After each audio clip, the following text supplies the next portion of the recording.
G'day guys and welcome. My name's Michael and I am the Dead Aussie Gamer, here to share with you my tips, tricks, ideas and strategies for playing and running tabletop role-playing games. Today's video we're going to be discussing what to do when you're not having fun as a player. Now, over the last few weeks I have spent a lot of time on Facebook, trolling through forums, trying to get inspiration for video ideas, and one thing really stood out to me, and that was how many people seem to not be having fun. And the great thing, well, I say great thing because it's great for me because I get to inspire a video. The great thing about it was that there were so many people with so many different ideas and different solutions. But the one thing I felt that was missing was understanding how to identify the source of why you're not having fun. You know, people were very easy to throw blame. Whose fault is it? Where's the responsibility? Is it the GM? No, it has to be that player, or it's this story bit, you know. I don't think it's that simple. In fact, I think that there is so much here that I'm going to make two videos. This one about players and the next one about GMs. So be sure to check that one out later. Now, first and foremost, when we're not having fun as a player, what do we do?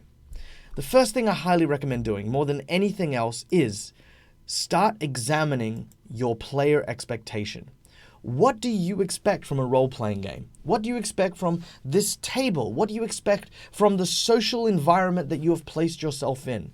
Because half the time, expectations can be the main, fundamental reason why we stop having fun. If we expect, for example, to be playing a very intense role-playing game with vivid descriptions and very intricate characters, then, well, it might be disappointing to find out that everyone's a rules lawyer.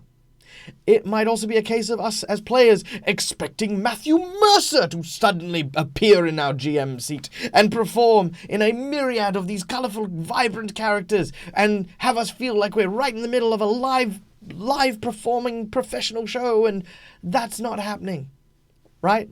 Oh god, I wish it happens at some point. By the way, if Matt Mercer ever watches this video, please GM me at some point. Anyway, digressing.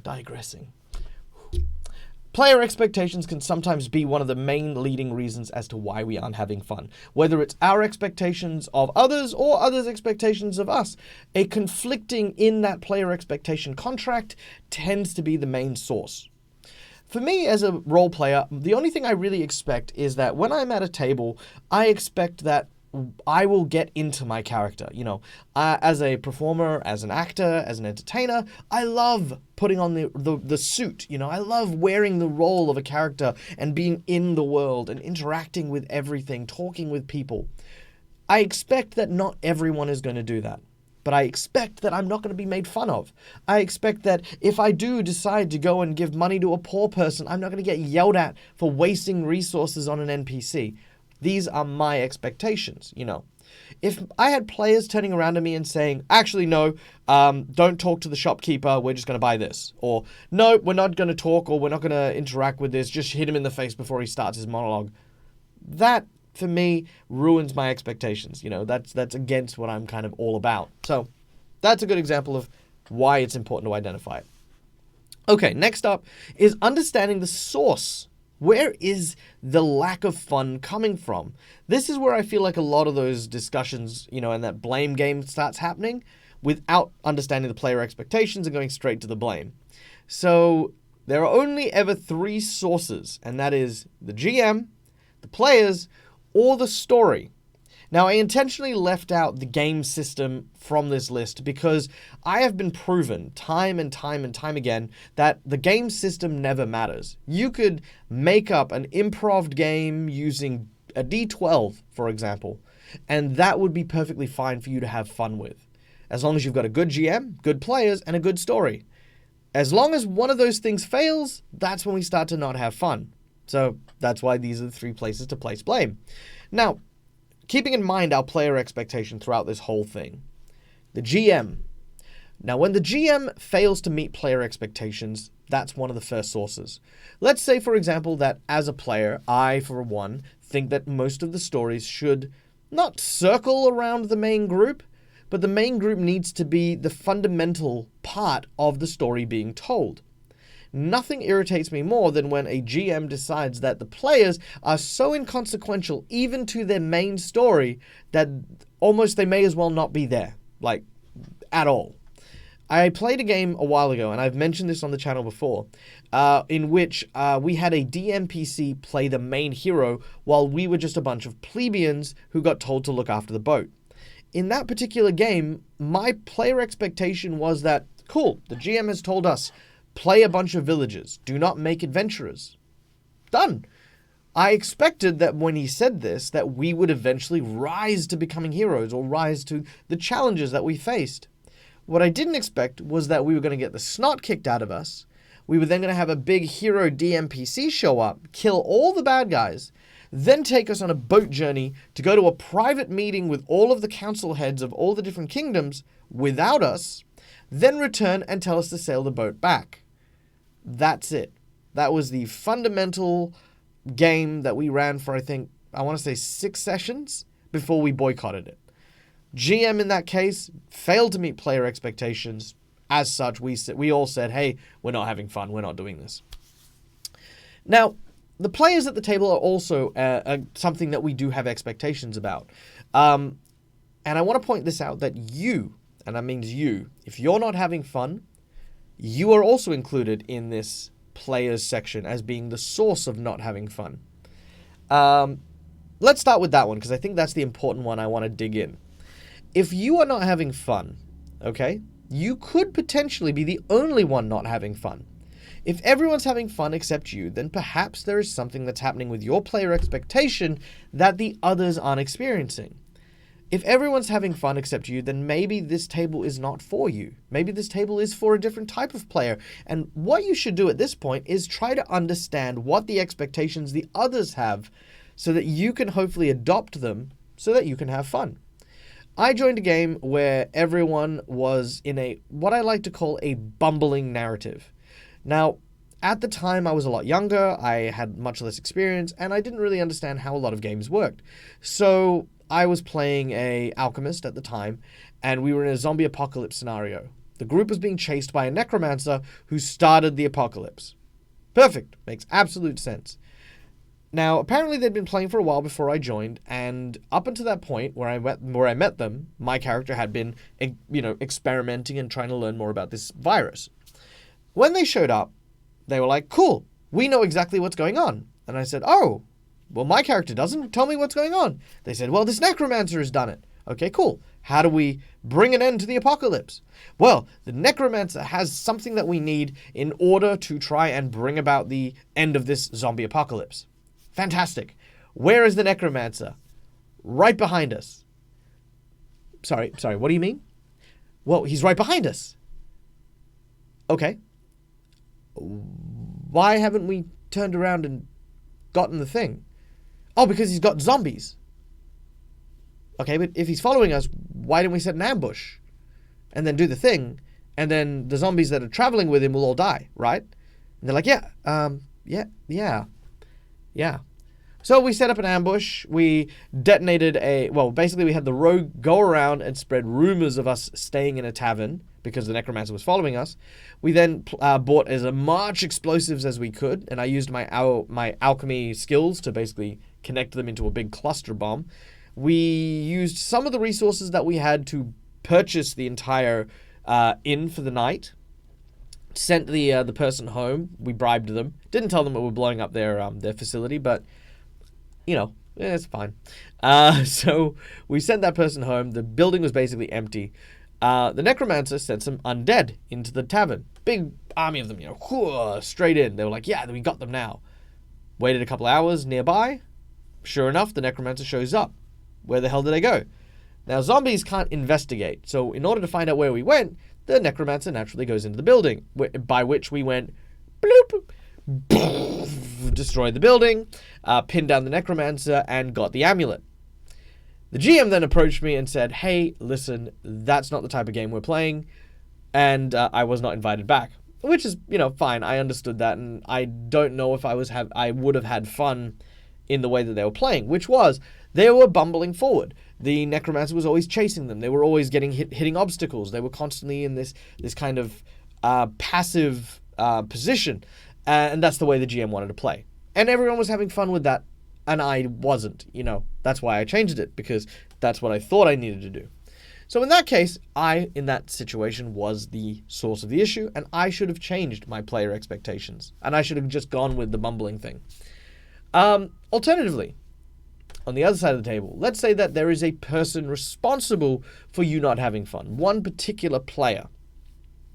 Now, of course, the reason why that person might be an issue is a myriad of reasons.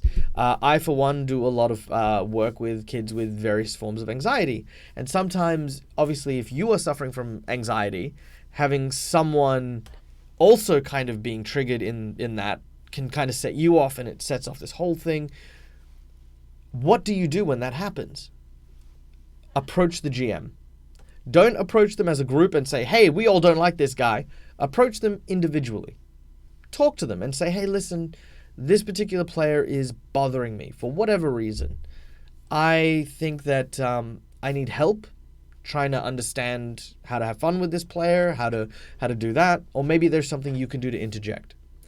Now, at this point, the GM can, of course, say, it's all in your head, don't worry about it, at which point, go through the latter. Player expectations, try to adjust them so that you can have fun.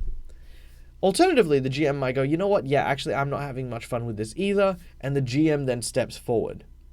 What happens here is that rather than a player judging another player, which can often lead to many consequences and conflicts, you now have the GM stepping up as a position of authority, standing in and saying, hey, something does need to be done. Expectations need to change, attitudes need to change, or behaviors need to change. And that's what leads into that.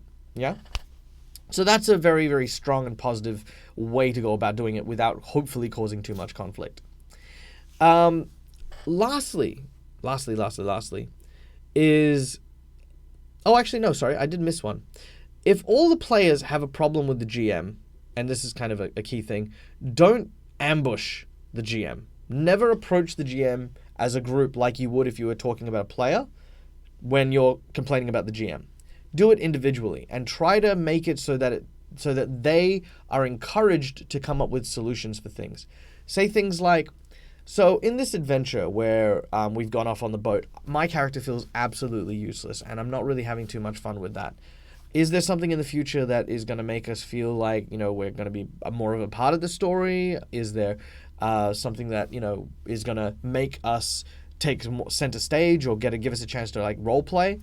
At which point the GM is now in a position of, they're not defending what they've done, they're posing solutions to your issue. So it kind of draws the creative side out of them, and that's much more appropriate than you simply targeting them and saying, this is what you've done wrong. Okay, lastly, the story. Now, sometimes the story can simply be something we don't enjoy, and that happens from time to time. I, for one, am not a great big fan of sci-fi, and when we play a science fiction game, I do struggle a lot harder to get into it because I was never really strong at things like sci-fi jargon or understanding kind of, pseudosciences, quantum physics, or even regular physics. So, I find it hard to play in those types of games. It, doesn't mean I won't have fun with them. I usually go in with the expectation of, hey, it's a sci-fi game. I'm not going to have as much fun, but let's see what I can do to make it fun.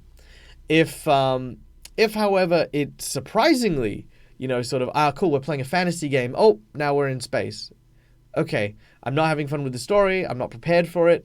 It could simply be a case of, again, altering those expectations or talking to the GM, just saying, hey, listen, I'm not that into sci-fi and stuff like that. I'm I'm enjoying the table. I'm enjoying your GMing, but, this is just not my speed. Could I change characters? Change characters, good way to change your expectations. Or perhaps, could I step away from the table during this particular section? I run a horror game, for example, sidestepping away from the sci-fi stuff. And one of the things I always ask my players is, do you have any issues with particular content? One particular player said, I have issues with bad things happening to young children. And I said, fair enough, that's perfectly fine. It's not about me saying, oh, we'll get over it. It's me saying, I'm going to embrace your expectation, and I'm going to make sure that we are going to do something comfortable. And I had a scenario in which a young kid bad things were going to happen to them. I won't go into it, but, that was going to happen. I then altered it to turn it into an adult. That was all. Little tiny allowances help make the story better for the player who may not have fun with that story. So as a GM, always be willing to, always be willing to kind of flow and bend like a reed through that. All right. Solutions. That's the last thing I want to be leaving on. I know I kind of gave some approaches, but how do we solve any of these issues? Now, if your GM is at fault, if your GM is the source of this, then either A, the GM's expectations need to shift so that multiple people can have fun, or the player's expectations need to shift to align with what the GM is doing. Now, if the GM is doing something really bad, again, trust me, everyone will know. Everyone will say something. Everyone will go individually to bring up, hey, we've got a problem. And at the end of the day, the GM will accept that. If it isn't going to change, if there is no allowances, if there's no shifting, sometimes boycotting a game is what you need to do. But don't just turn around and say, you can't GM. If you're ever going to do that, always be willing to say, hey, listen, how about we take a break from this game for a while and I'll run a game for the next few weeks. It'll give you some time to kind of think, create. It also gives them a time to absorb what kind of criticisms have come about and what people are having fun with. I find that that's probably the most successful thing I've done in a number of scenarios where the GM has been at fault for multiple people not having fun, is to stand up and say, I'll GM for a while. And you know what? 90% of the time, they do just come back. They say, hey, look, I've got this game planned. I know we're coming to the end of your story, Mike, but, I want to run this. And I said, cool, if you're ready for it, if you think that you can, let's do it. I'm so keen to play. If the players are at fault, again, both, if not one person, if not both people, need to change their expectations of what's happening in the story or what's happening at the table. If no one budges, then I hate the fact that this is the case. You need to decide what is more important. Your social interaction with this group of people or your enjoyment of the game. If you enjoy socializing with these people, then come along, Don't invest so heavily in the game and just be there to be around the people that you want to be around. If you are enjoying the game but not the people, then again, try to focus on that. If there is no compromise between the two, then maybe it's time to find a new table. And that's okay too. There are tons of tables out there, both in person and online, that anyone can go to go and find, It does not take much digging. Lastly, if the story's not appropriate, look, it's much harder to go to solve this one because yes, you bring up your issues with the GM and hopefully the GM will change. If there is like this drastic difference, stepping away from the table is the only thing you can really do. I know that there have been lots of talks about people having very mature games in the light of a lot of very mature-based series, like Game of Thrones, like Goblin Slayer and stuff like that. I have heard many, many tales about games where the story has basically been something that has been repulsive to people who have otherwise been great players. Sometimes walking away is the best thing you can do. And, don't hold it against the people. Don't hold it against the GM or the players, because it's not their fault that this story is something that some people enjoy while others don't. Just be content with your form of enjoyment and seek it out, So there we go. That's my my advice on what to do if you as a player are not having fun. If you've got thoughts on what you should be doing, let me know. Throw them in the chat below if you've had scenarios in which you've been at tables where you haven't had fun and managed to rally and find the fun in it. I definitely want to hear from you guys as well, because honestly, I think it is such a powerful thing when players can come together and find common ground, even though they have the different expectations and different beliefs. It really does mean a lot to me when I see stuff like that. So yeah, yell out in chat. Let us know. Now, below, I'm going to leave links to a few different things. I'm going to leave a link to, obviously, all my stuff, including Twitch, Discord, and Patreon, as well as the Facebook page, which is now up and running. And I'm also going to leave a link to All Things D&D. Now, All Things D&D gives a ton of great examples taken from various forums, like Reddit and stuff, about problem players, problem GMs, and stuff like that. And what pretty much has happened is a bunch of expression about how and why people aren't having fun. Look at how people have expressed themselves and consider how you express yourself the next time you're not having fun at a table. Thank you so much, guys, for listening. Please be sure to hit that like button and the subscribe button and the bell if you want to be notified whenever I produce videos. Till next time, guys, as always, game hard or die trying. Bye, guys.